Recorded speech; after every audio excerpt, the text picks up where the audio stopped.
Welcome to a broadcast of the recent Lorain County Commissioners' General Meeting.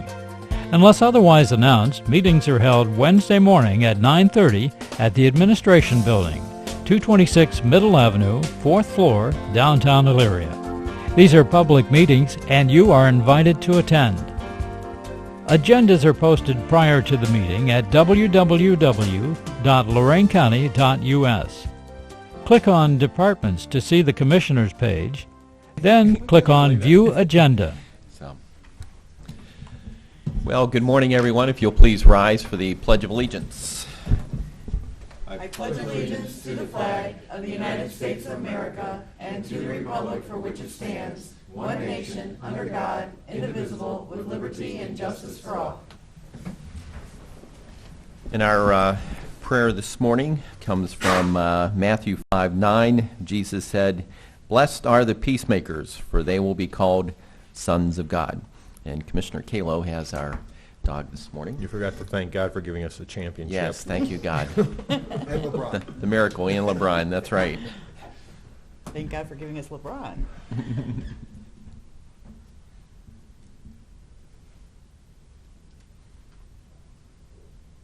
Come here, buddy. He's making all Come kinds here. of crazy noises. Come on, let's go.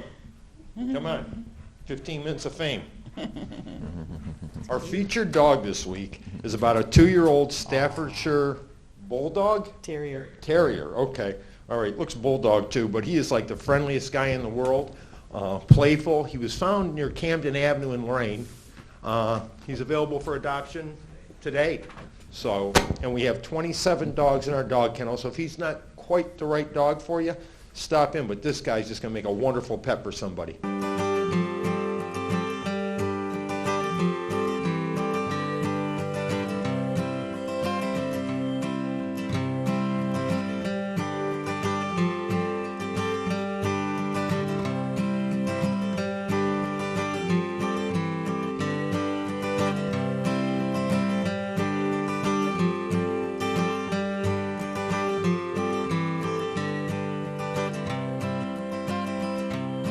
Madam Clerk?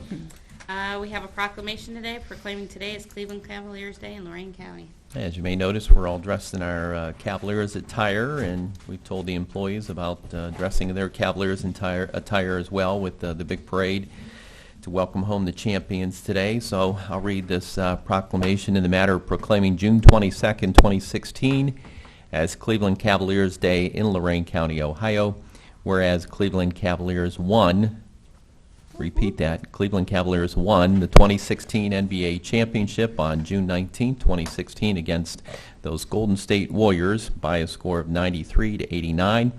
And whereas the Cleveland Cavaliers, also known as the Cavs, began playing in 1970 as an expansion team of the Eastern Conference Central Division. And whereas despite all the obstacles, Cleveland fans are the winners by believing that a championship can be won in the history of Major League Professional Sports for Cleveland since 1964. And we're the first team in NBA history to come back from a 3-1 deficit to win the NBA championship.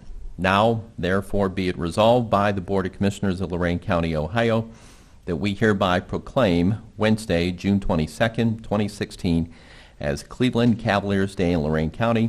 And to all the fans, let's celebrate this history-making event by representing at the parade in downtown Cleveland, witnessed by our signatures, my signature, along with my colleagues Ted Kalo and Lori Kokoski. Any comments, Lori or Ted? Oh, without a doubt. Okay, so Since whoever you're wants to actually start. a Pittsburgh native, Oh, you're used cut to that out. this. Cut that out. You haven't been through near the Yeah, pain we I know. have for the last I 52 got a ring years. on my thumb too. So. No, nice proclamation. Congratulations. The queue was crazy our night. I got a chance to go to the watch party. Just unbelievable. I wish I could be at the parade today. Yeah, I wish I could be there too. Actually, I wasn't born when we had a win before, so yeah, once in a lifetime for me. So hopefully. There's very few people that were born the last time they had a win. Yeah, that's true. That's true. Yeah, after Kyrie sunk that three-pointer, and then after LeBron finally made the second shot, everybody's worried about whether he broke his wrist at that point. I know. I remember it was ticking down, and my new wife, Marva's just a huge Cleveland fan. She's been through a lot of heartache over the years, and all she kept doing was shaking her head, and she was sitting in the chair just saying, "Is this really happening? I can't believe this." you know. And it really occurred to me the next day, for some reason in Cleveland, we're so used to being frustrated and disappointed and let down that we don't know how to celebrate. I mean, really, we don't know how to celebrate. So now we're getting our first lesson in celebrating, and hopefully we'll get many more to come, not just with basketball. I'd like to see my Indians win a World Series. That would be nice. And the Browns to win a Super Bowl would be even better. So what I'd like to do at this point, we're going to come down there and take a team picture with the proclamation. And I know Don's looking at me like, oh my gosh, I hope you're not going to ask me to take the picture. But anybody here from staff who would like to join us, Tony, Lisa, we're going to take a team picture. That includes Mr. Cortez and Mr. Innes. So come on down. We're taking a team picture, guys. Oh, come on down. No. Come on down. We're good.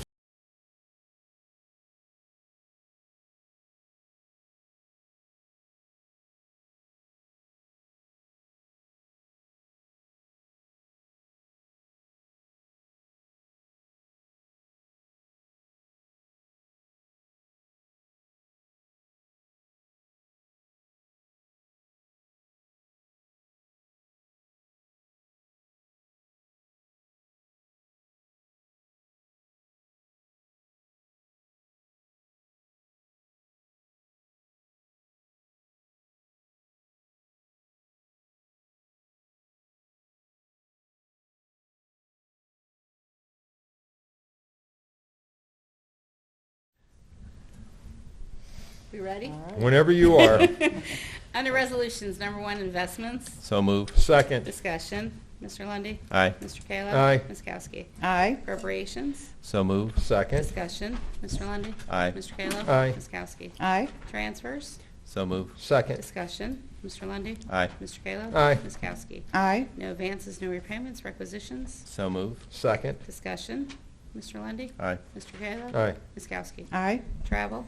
So move. Second. Discussion. Mr. Lundy, Aye. Mr. Kayla? Aye. Ms. Kowski? Aye. Bills. So move. Second. Discussion. Mr. Lundy, Aye. Mr. Kayla? Aye. Ms. Kowski? Aye. Under the Commissioners, authorize various personnel actions as indicated on the summary sheet for employees within jurisdiction of Lorain County Commissioners. Okay, the man who tore down the nets after the game, Yeah, Administrator it was pretty Cortez. new-looking net. It was very But new thank looking. you for bringing the gear in. I guess I should have had more spirit, although I did follow the Cavs intensely this season. You're a Nets fan. No, not really. I do have a couple of personnel things I'd like to go over with the board this morning. Specifically, we didn't get to the DD contract last week, so I want to go over that with you. Update you a bit on the Children's Services negotiations, which have concluded. They have a tentative agreement, but there's been no vote by the union yet. And also potential sale and purchase of real estate.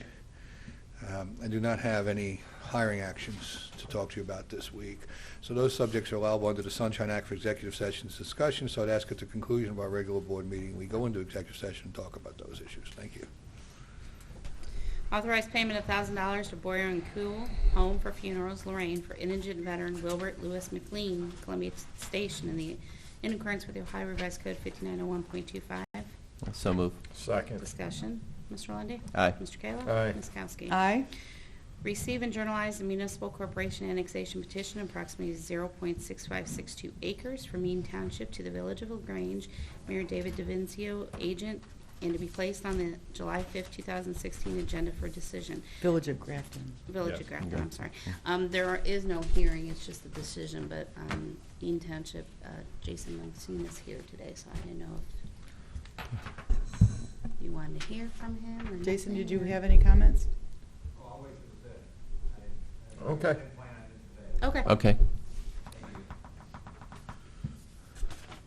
So we're just Motion. receiving and journalizing. for Right, today. and then the decision will be on July 5th. Okay. Make a So motion. move. Second. Any further discussion? Mr. Lundy, Aye. Mr. Kayla? Aye. Ms. Kowski? Aye. Under Children and Family Council, amend Resolution 15416 adopted July 1st, 2015, approving the Help Me Go contract for fiscal year 16 Neighborhood Alliance. Amendment is to reflect an increase of $15,000 for the contract in the amount of $511,410 effective until June 30th, 2016. So move. Second. Discussion. Mr. Lundy, Aye. Mr. Kayla? Aye. Ms. Kowski? Aye.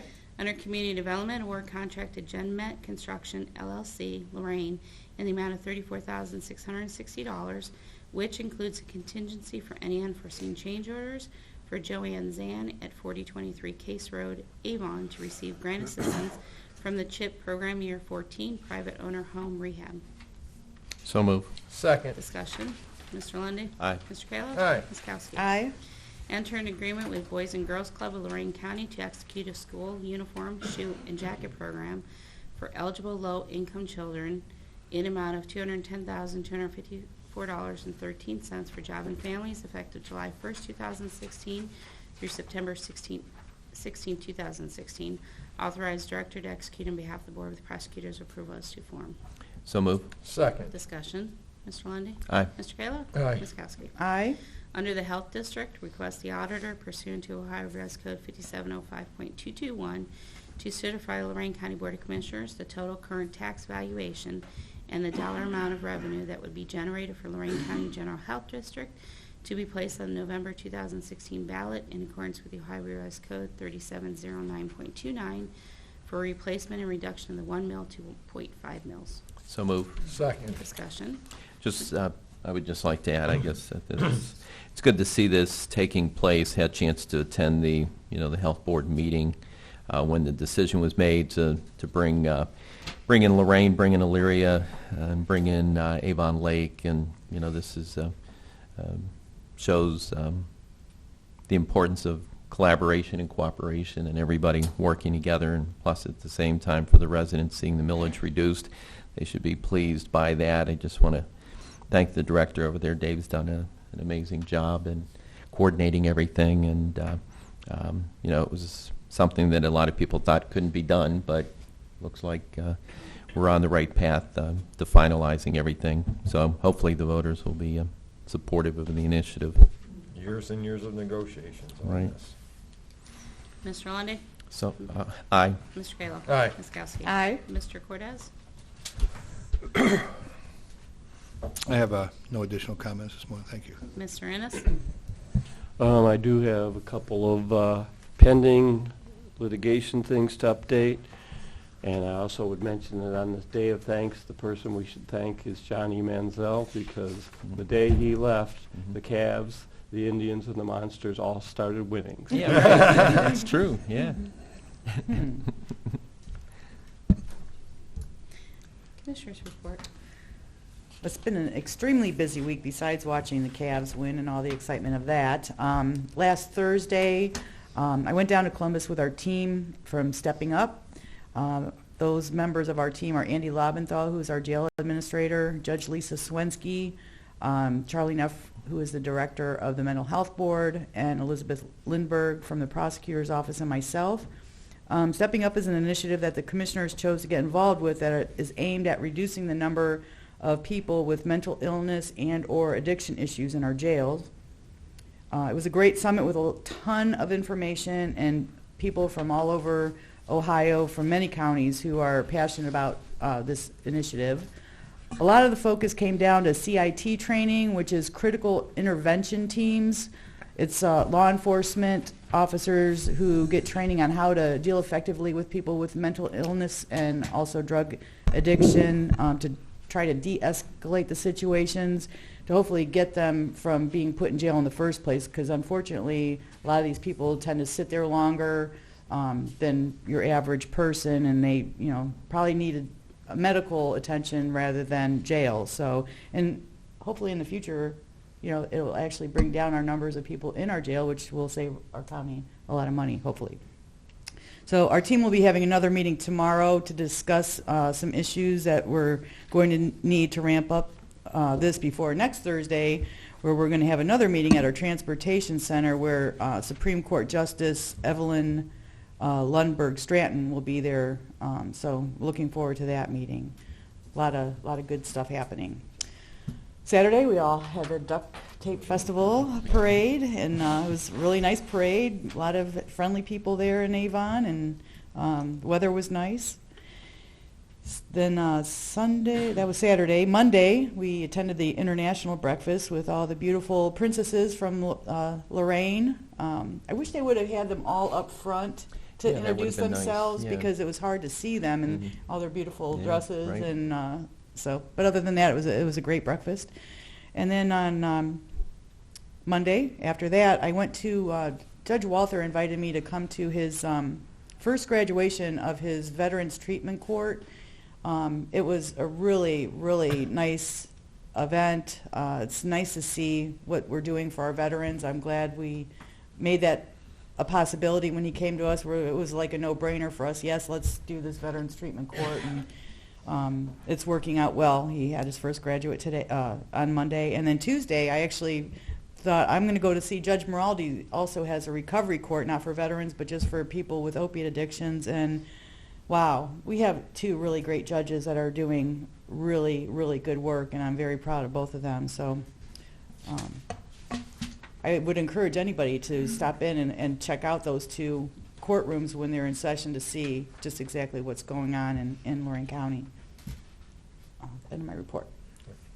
Just like to commend you, Commissioner Kokoski, for your leadership with the Stepping Up initiative. Been a lot of discussions in regards to mental health and the opiate addiction that you're working on. And discussion with other people, it's almost time the state took it back over and opened up facilities, because this residential housing doesn't seem like it's doing all that. And you've been in the State House long enough, Commissioner, that we see the issues out there. Yeah, they talk a good game about helping, but they were still coming up very short, very short. I remember they were all excited about adding, was it 400 new beds in Ohio? And I'm thinking, well, it's the 88 counties, 400 beds. It's not many. Yes, 4 beds, What's 4 to that? 8 beds a county. Right, yeah. Great. Appreciate the help. But yeah, again, thank you for all that. Again, busy weekend. Again, thank you to Avon. Great job with the duck parade. Congratulations, Cavaliers. It was absolutely an amazing night in Cleveland on Sunday. Just the crowds. Like I said, us getting used to having a championship is kind of different, I think. I was 2 years old the last time this happened. I don't quite remember what kind of parades they had back then. You were literally downtown, right? I was in the queue. In the queue. My middle daughter got me tickets for Father's Day Wow. for the watch party. Wow. So Nice. it was amazing. So tried to get to the team shop, but they ushered us out, and we couldn't get turned to the team shop. The place was so crowded. But Dan Gilbert had, for everybody who was in the queue, though, we all got Defend the Land T-shirts. Oh, cool. When you walked in and show them your ticket, everybody got a T-shirt. And they were only charging $5 to get in. I'm sure a T-shirt was 8 or 10. Yeah, so. sure it Yeah, was. wow. But it was just an amazing night. Everybody was Collector's wonderful there. item. Yeah, it was. So, but yeah, wonderful. So, thank you very much. End of my report.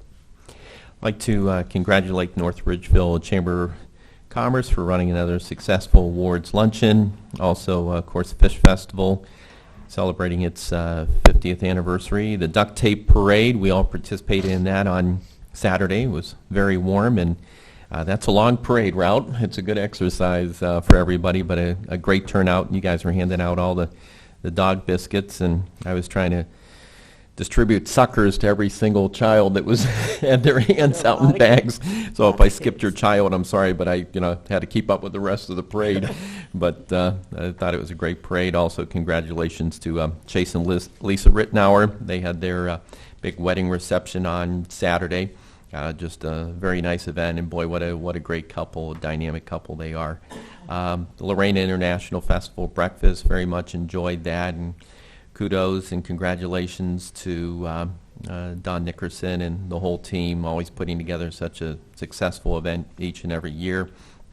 Attended the Jobs and Family Services Planning Commission meeting yesterday. A lot of good discussion there as well. And Lorain County Veterans Treatment Court, just want to commend Judge Walther for all that he's doing with that, and those who participate in the program. Our veterans proudly serve our country, and whether it was First World War, Second World War, Vietnam, whatever it may be, there's a lot of baggage when you come back home, and trying to deal with those things. And so it's good that we have this set-aside court to help the veterans through some of those transitions that sometimes maybe lead to some activities or behavior that ordinarily wouldn't be the case.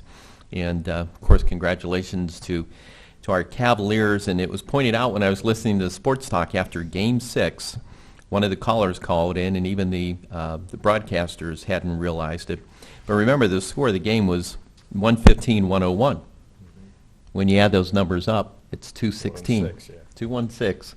And I thought, wow, that's it. We're taking Game 7. We got this thing wrapped up. So, but So we're having all the employees celebrate today. I'm sure everybody wishes they were downtown for the parade. I know my wife is. I know your wife is, and hoping things go well down there. But as LeBron said, it won't be one of the biggest. It will be the biggest parade ever. So congratulations to the Cavs, and hopefully we can all learn how to celebrate. Yeah. And the commissioners will be in the International Festival Parade on Sunday. So Absolutely. please stop down. It's going to be a beautiful weekend versus last year's rain. And stop by Smash Booth. I'll be smashing paninis with Genzo Soto Saturday night and Sunday. Great sandwich he makes. So support the locals. Absolutely. Absolutely. Madam Clerk? Board correspondence. I move that we approve the board correspondence and waive the reading. Second. Discussion. Mr. Lundy, Aye. Mr. Kayla? Aye. Ms. Kowski? Aye. Public comment? Any public comment at this time? I don't see Steph Curry here. Do you have any public comment about how the series went? He's controlling his wife's Twitter account. Yeah, exactly, yeah. That's a full-time job right there, so. Okay, seeing no public comment, I move that we go into executive session, discuss personnel issues that were outlined by the county administrator and any legal issues outlined by the assistant prosecutor. Second. Mr. Lundy, Aye. Mr. Kayla? Aye. Ms. Kowski? Aye. This has been a broadcast of the recent Lorain County Commissioners' General Meeting. Unless otherwise announced, meetings are held Wednesday morning at 9:30 at the Administration Building, 226 Middle Avenue, 4th floor, downtown Elyria. These are public meetings, and you are invited to attend. Agendas are posted prior to the meeting at www.loraincounty.us. Click on Departments to see the Commissioners page, then click on View Agenda for a printable copy of the agenda.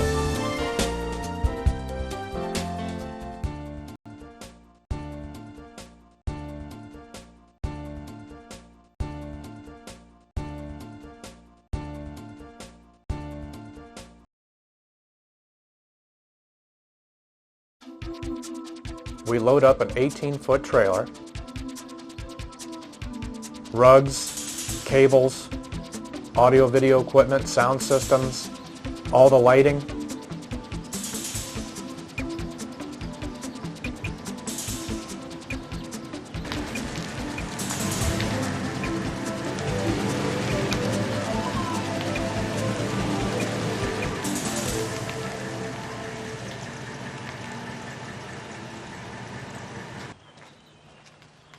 Then we have the task of hauling everything out of the trailer and taking it into the gymnasium or lunchroom or whatever large multi-purpose room they have for us.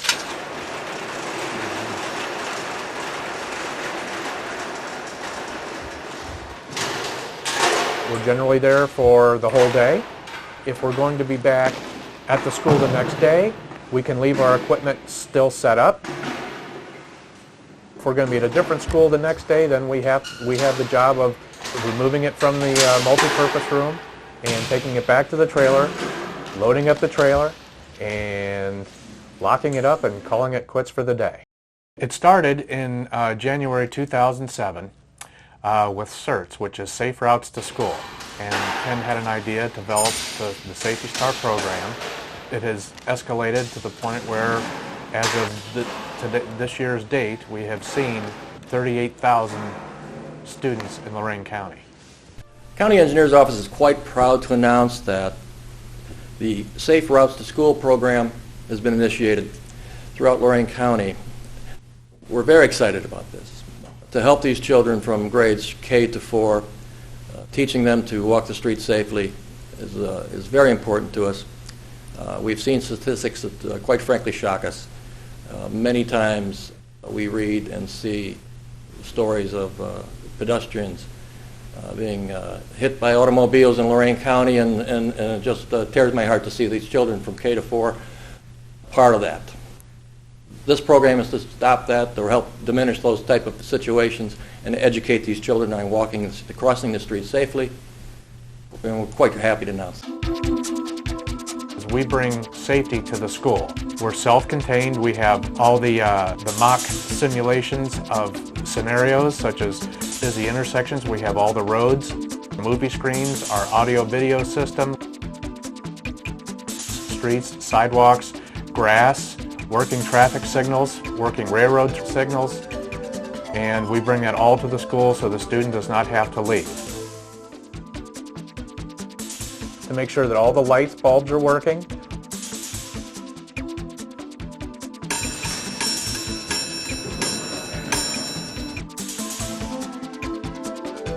And that all the audio video equipment is up and running. We then put on the program. We put together a dynamite program with a lot of positivity. We're very animated. The students enjoy it while they're learning an important rule about safety. When we ask questions, we ask for group participation. It's never just one student answering the question. It's everybody answering the question together. Are you ready? Teachers included. We make learning fun for everybody. We show two short films. One is Willie the Whistle, and Willie the Whistle teaches kids in a simple format the correct way to walk with parents, aunts or uncles, or any other family members that are responsible adults to cross streets where there are no stop signs, or where it's just stop signs and no traffic lights, and to cross streets where there are parked cars, what to look for, when to cross, when there are cars parked along the sides of the street. And again, it's all basically looking left, right, and left. When the short film is over, we generally teach from what the kids just watched. And those are the scenarios then we go over with our mock setup. We go over basically what the video has just gone over. And then we let the kids apply what they just learned to doing it in real life to our mock simulation that we have in the room that we are performing in. Everybody leaves at the end of our program with a great feeling, knowing that all they have to do is look left, right, and left again, and they're going to be smiling for a good long time. I would highly recommend this program to all administrative principals in every school system. And it's a very good program. I believe in it 100%. I've had students see me at the mall or see me at a carnival or a festival and come up and say, "I remember you. You're the safety guy. You're Mr. Neal." And the first question I ask them, what are the 3 ways you look before you cross the street? This could be the year after we saw them, and they always say left, right, and left again, and they say it with a smile. So I know our program works. Because you did a good job today, at the end of the day, you're going to get to go home with the yellow safety star bag. Okay? The fun part. The students get to take home their surprise at the end of the day, which is the yellow safety star bag. And inside that bag are some neat things about pedestrian safety. We have the pedestrian safety flashcards.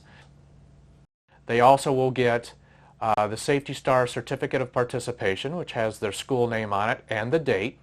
And we like to let the kids know that that's something that they can take home and hang on their refrigerator, they can hang on their bedroom door, or they can have their parents put it in a scrapbook for them. Their parents will receive some information such as the top 10 safety tips for adults, because even as adults we need to refresh our memories on safety. They, as students, will receive the top 10 Safety Star tips for students. They will also receive a Safety Star maze for those that are a little bit more adventurous and like a challenge. We also offer a safety coloring sheet. And there are some other things in the bag, but the things the kids like the most is the Safety Star pencil. And that's a pencil that changes colors when you touch it. And with that pencil comes the Safety Star eraser, which is a yellow eraser shaped like a star, and it says Safety Star on it. We need 40-foot by 40-foot area, electrical accessibility, and a way to turn off and on the main lights of the room for our movies that we show. The smallest class we've done is 15 students. The largest class is 60. So usually the classes range from 23 to 25 students per class.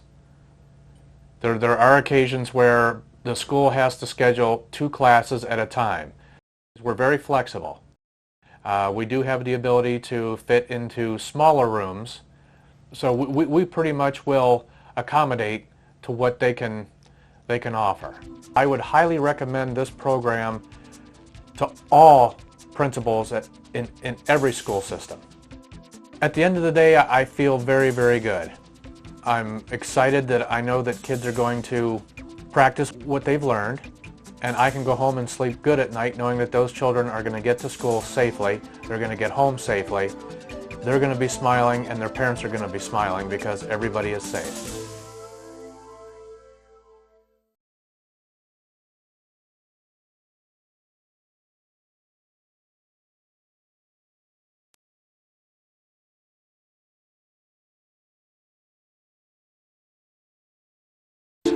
They're doing drugs. It's easy to start, and it's painful to stop. Prescription drugs are prescription for a reason. If you take too many of a prescription narcotic, you die.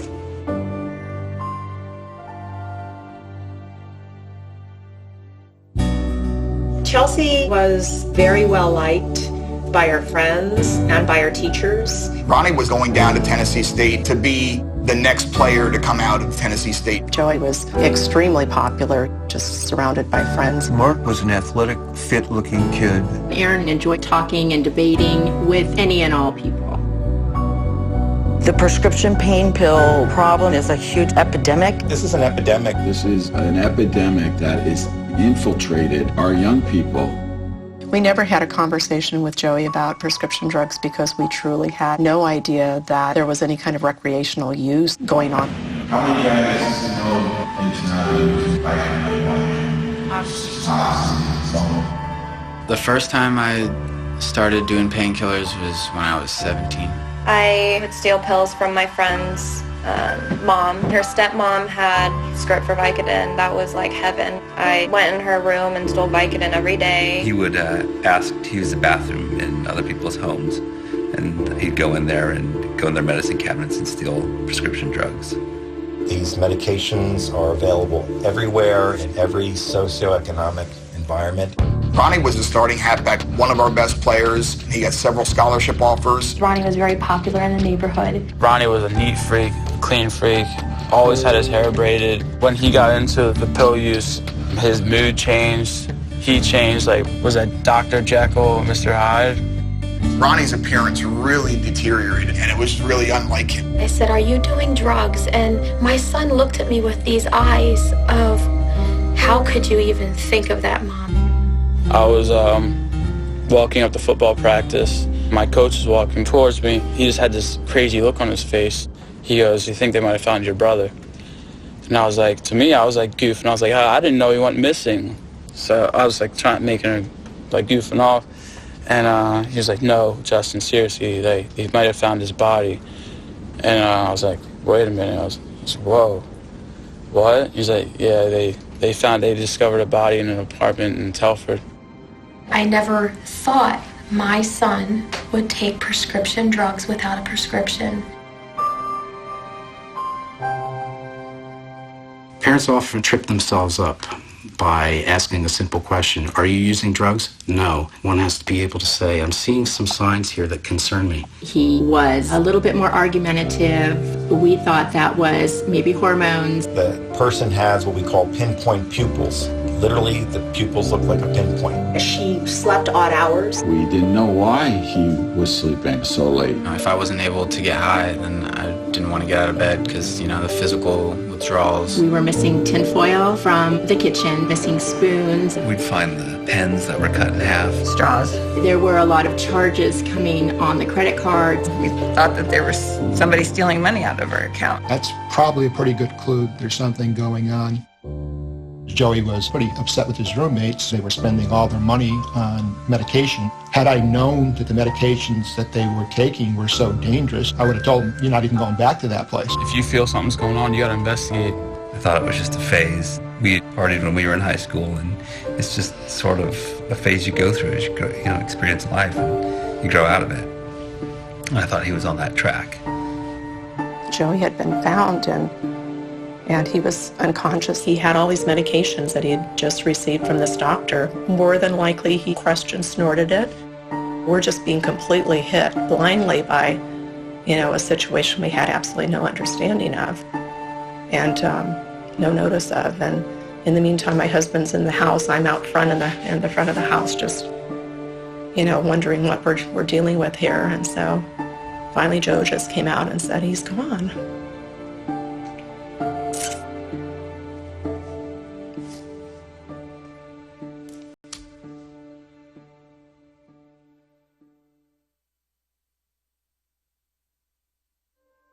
I was downstairs getting ready for work, and Cookie told me she couldn't get Mark up.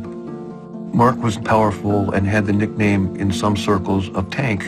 I reminded her that what she had to do was get a cup of water and splash him with it and stay out of his way. And she told me it was different. We found a clear plastic bag of loose pills. I'm not sure if he even thought he was doing drugs, and I know that sounds crazy, but it's not like it was heroin or cocaine. We followed the ambulance to the hospital. A few minutes later, someone came in and told us that Mark was dead. We never thought that was a possibility. I had no idea that kids were abusing medicine.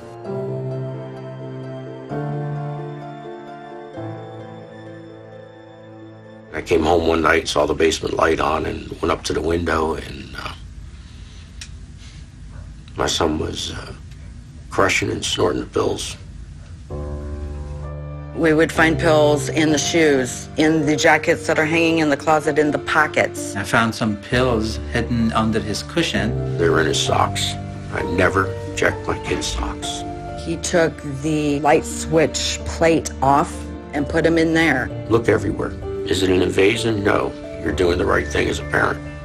I would question Chelsea, and she would always assure me that everything is fine and nothing's wrong. Kids don't want to get in trouble, so they're going to tell you exactly what you want to hear. There was always something down deep inside that said to me, something's wrong. You doubt yourself because you wonder if you're making a bigger deal out of something. Maybe deep down my parents knew that I was high. You can't always believe your child. Their lies get bigger when they're trying to hide substance abuse. I knew her inside and out, and I remember Chelsea as the little girl that she used to be. I looked at him and I only saw the most beautiful son in the world. It was very difficult to think that she would be lying to me, which she was. She was out using and abusing prescription drugs. Long-acting agents like OxyContin are meant to be delivered in the body over a period of hours, if not a day. If they're chewed, crushed, and snorted, you get the entire dose at one blast, and if the body's not ready to accommodate that, you will stop breathing. We needed to call the police. But what are the neighbors going to think? Put all of that aside and focus on what's important, as difficult as it may be. Families can't get too caught up in the idea that there may be an arrest, charge of my son or daughter. They could be in jail. They could be in the morgue. The law saved my life. If my mom hadn't called the cops on me, I don't know where I would be right now. It was the most difficult thing to do, to call the police on your own child. It was horrible. I have gone from putting importance on things like what college are you going to get into, to just celebrating the fact that she's alive today. She's doing very well. She's clean and sober. She's productive. She's sweet. And I have her back, and I'm thankful. And it's wonderful. Aaron had spent the night at a friend's, and they found him blue and non-responsive. They took him to a local hospital. He was using Vicodin, which we found out through his toxicology, what was in his blood system. I witnessed him have 2 heart attacks in ICU. He had staph, he had pneumonia, he went through seizures. The doctor was explaining to us that he was going to die. We held his hands on each side, and we started crying, and he just laid there. People use the medications in an abusive way, not knowing what the full consequences are, and somebody ends up here. Within 24 hours, Aaron had opened his eyes.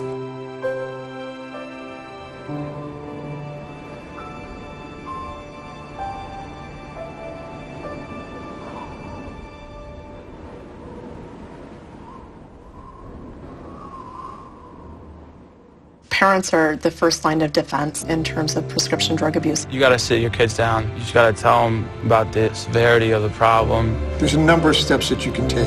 Educate your child and yourself very early. Anybody who feels that this can't happen to my child, It could happen to your kid. Make sure that you don't have excess pills in your home. Keep your medication locked up because you're never going to notice if something's gone. What my mom does is she has these take-home pee tests that I gotta take. No, I want to keep my mom proud of me, and I don't want to let her down. You need to have the conversation with them about drug and substance abuse, and you need to include prescription drugs and guide them so they're able to get through their high school years and into college and through their college years drug-free. Have this conversation before it's too late to have this conversation.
Every election in Ohio begins in a place like this one, a county board of elections.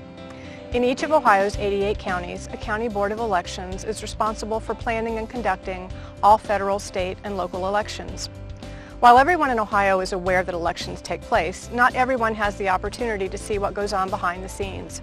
Our goal in the next several minutes is to provide you with an inside glimpse of what happens at a board of elections, including its duties and its significance on its community, county, the state, and the nation. All right, we'll go ahead and call this meeting of the Hamilton County Board of Elections to order. Proper notice has been given as required by the Ohio Sunshine Act. We're made up of half of us are appointed by the Democratic Party and half of us are appointed by the Republican Party. And then we operate with a four-person board. Again, 2 members are elected from the Democratic Party, 2 from the Republican Party. We have a full-time staff of about 36, both made up of Democrats and Republicans. We also hire during election cycles many temporary employees who are also members of each major political party. We have 44 full-time permanent staff here at the Franklin County Board of Elections, but at election time, both in a gubernatorial year or in a presidential year, that staff will expand up to In the presidential year, for example, we had probably about 250 people working here on a seasonal basis at the Board of Elections, both here at our office, at our warehouse facility, and at our early vote center that's attached to the Board of Elections here on Morse Road. We only have 3 full-time employees and 1 part-time employee. So trying to balance between registrations, between absentees, processing absentees, doing all the machine setup, the poll worker, or now the precinct election official training, recruitment. It's everybody has to wear many hats. That we basically, I look at us as the jack of all trades, master of all. Hello, how can I help you? Yeah, can you give me the winning lottery number? We get that question a lot. What do you do the rest of the year? Well, as you know, in Ohio, we can have up to four scheduled elections. One year we actually had 6. We also have things that we put on the back burner, like updating our mapping system. How do we improve our website? You know, how do we get better information out to voters? So there's never really a downtime for us. The poll worker recruitment is a process. It begins Labor Day and then it continues all the way through election. Greene County needs to recruit 584 poll workers. It's done with a bipartisan team, so we have both the Democrat and Republicans represented to recruit each of their party representatives. And we also, in addition to the poll workers, have to recruit 40 rovers, which are the individuals who set up the equipment, kind of provide the running support for Election Day. So I have a few positions left in Xenia. Now I do have one that is a very important position that I do need to get filled.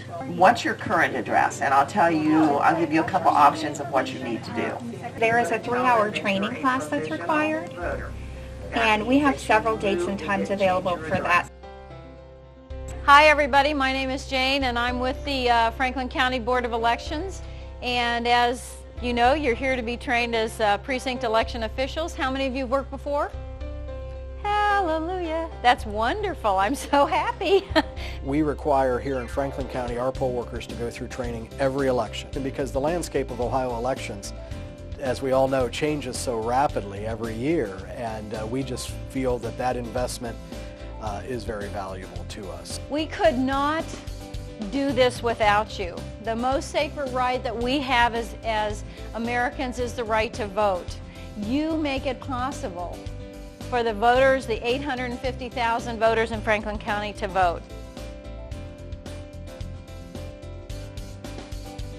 We actually put together a timeline. We start 100 days out, and every task we have is included in that timeline, so that we basically work the plan.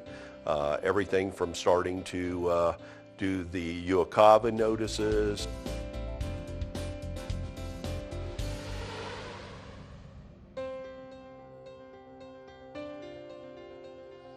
We do a complete inventory of all of our supplies 100 days out, and now 28 days before the election when in office and mail-out absentee begins.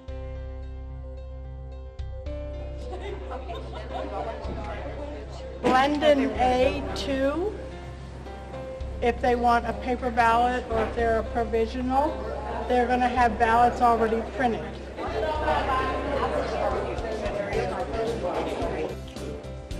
That's the way it is.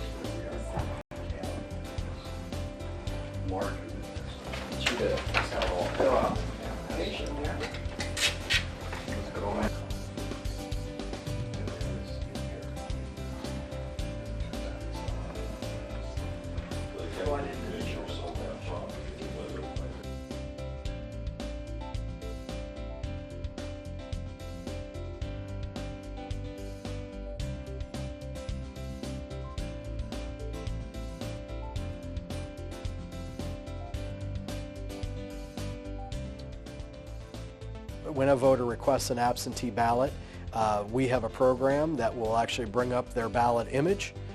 We do a PDF of that ballot image that every night we send that file, that PDF file, over to our county print shop, which here in Franklin County is located right at our facility. They print up the ballots and bring them to our absentee staff the next morning. They then use what is called a Rely-A-Vote machine. which inserts all the items that need to go into the mailing, the response, the ID envelope, any instructions that go in there, and also the ballot gets all stuffed automatically. The machine puts the postage on it at a pre-sorted rate. We've really taken what used to be a very people-centered, labor-intensive process and automated as much as we possibly could.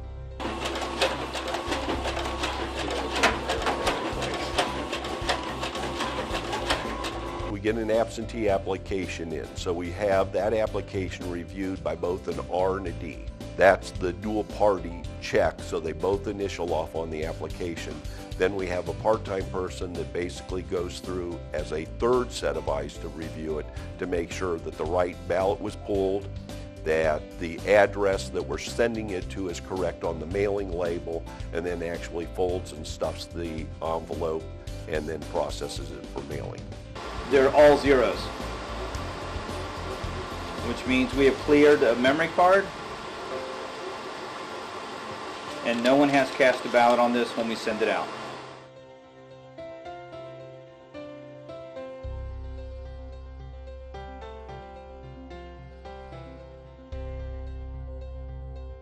Well, the L&A aspect, that's very labor intensive as well, because we actually go through and test every ballot in every single machine to make sure all the media is correct, to make sure the equipment is running adequately and properly.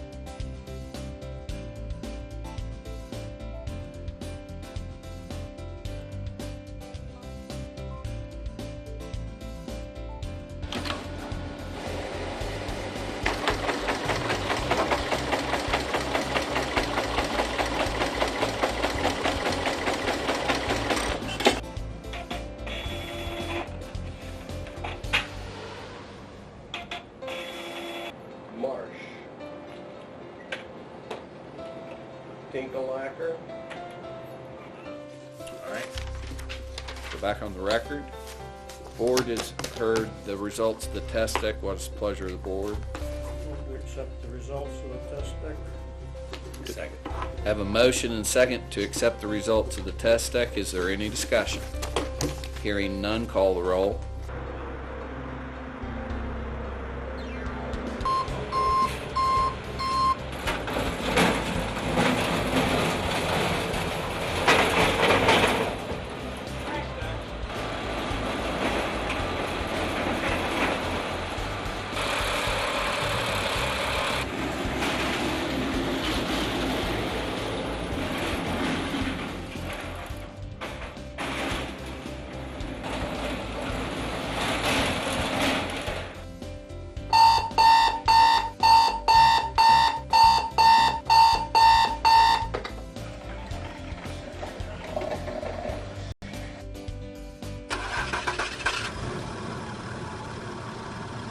You're listening to WBOE Radio on this Tuesday morning, Election Day in the Buckeye State.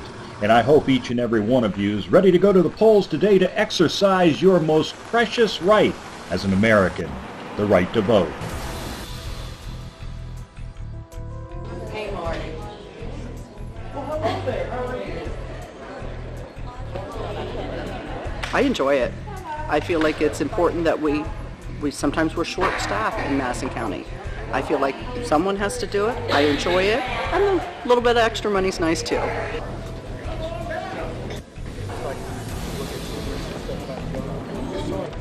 Looking at the date of issue, don't you?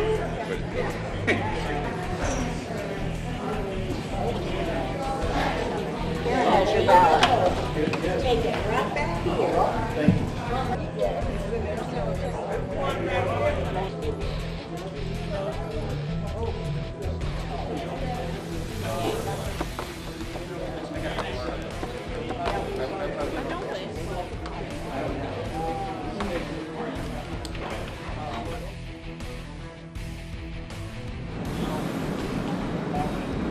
Listen up! We got the bags coming in now. We got our first truck. So the first thing we're going to do, when they roll the carts in here, we're going to open up the bag, break the seal off, put it on the table in front of you. We're going to have a check-in sheet. Unzip the bag. The check-in sheet is in one of those pockets in the middle. Pull it out. check to make sure that the e-scan memory card is in that bag. No, take that to the warehouse. All of the trucks will be two tables with one truck at a time. One bag at a time. Oh, sorry. One bag at a time. One bag at a time.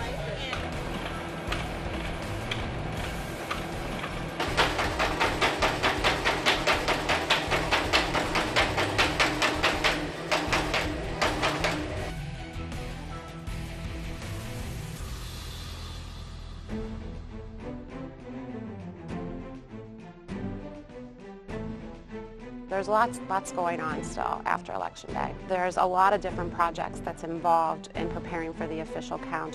One is we have thousands of pieces of voting equipment that are out there at close to 400 different polling locations in Hamilton County. So we have to retrieve all of that voting equipment, bring it back to our warehouse where we have bipartisan teams that inspect all of the equipment. There's the electronic data that needs to be backed up and saved off of all of that equipment.